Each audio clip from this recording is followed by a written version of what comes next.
The reflection paradox, time imprisonment. Rosie felt a shiver down her spine as the echo of her heels resounded through the long, stark white corridor. This was the country's highest security prison, yet a graveyard silence reigned within. There were no iron bars, no shouting, and no guard whistles. There were only thousands of capsules, stacked one upon another, stretching along the walls. People could be seen sleeping inside these capsules, which resembled a massive beehive. Impressive, isn't it? We are operating at full capacity. 50,000 inmates. 0 fights, total silence, 0 escapes, and 0 personnel costs. Rosie was an auditor psychologist from the Ministry of Justice. Her stomach churned at the sight before her. She approached one of the capsules.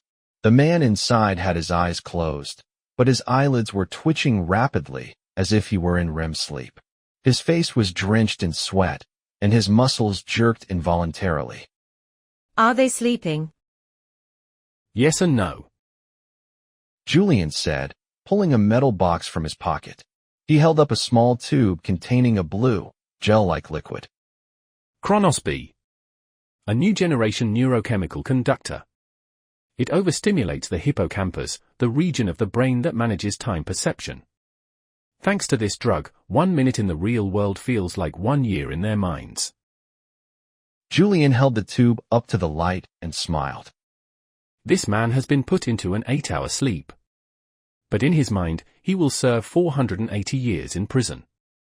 Alone. In a white, infinite void. Without a single stimulus. Left only with his own conscience. I don't understand. You mean this man? This is torture. The human mind cannot endure this. They'll go insane. Let's call it rehabilitation.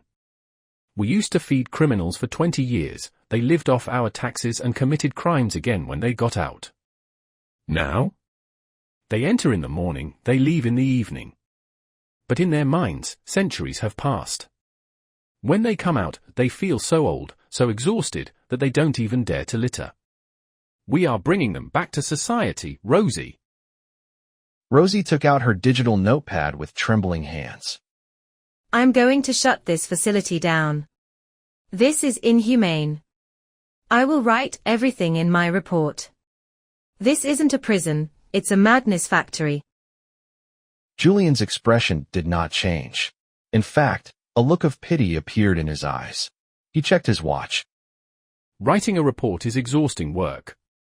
Perhaps you should rest a little. Rosie noticed Julian's voice began to slow down like a dragging record. The digital pen in her hand fell, but the pen wasn't hitting the ground. It floated in the air, moving millimeter by millimeter. Rosie tried to breathe, but her lungs wouldn't fill with air. Time had slowed so much that even the air molecules felt frozen. What is happening? Julian continued to move at normal speed. He walked around Rosie's frozen body. He leaned over, inspected the pen suspended in midair, then leaned into Rosie's ear. Whispering, the coffee we offered you at the entrance. We mixed in a small dose of Chronos. A special blend, just for auditors. Rosie couldn't move. She couldn't even blink. Only her consciousness was active, and it was working at a terrifying speed.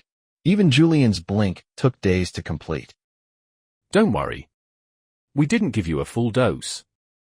It will only last about 1,000 years. During this time, you can write that report in your head over and over again. You'll have plenty of time to correct your mistakes. Julian turned around and began to walk away slowly, very slowly. For Rosie, a single step of his was as long as the changing of the seasons.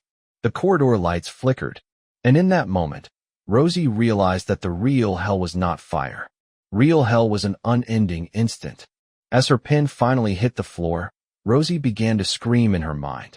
But centuries would have to pass before anyone could hear that scream.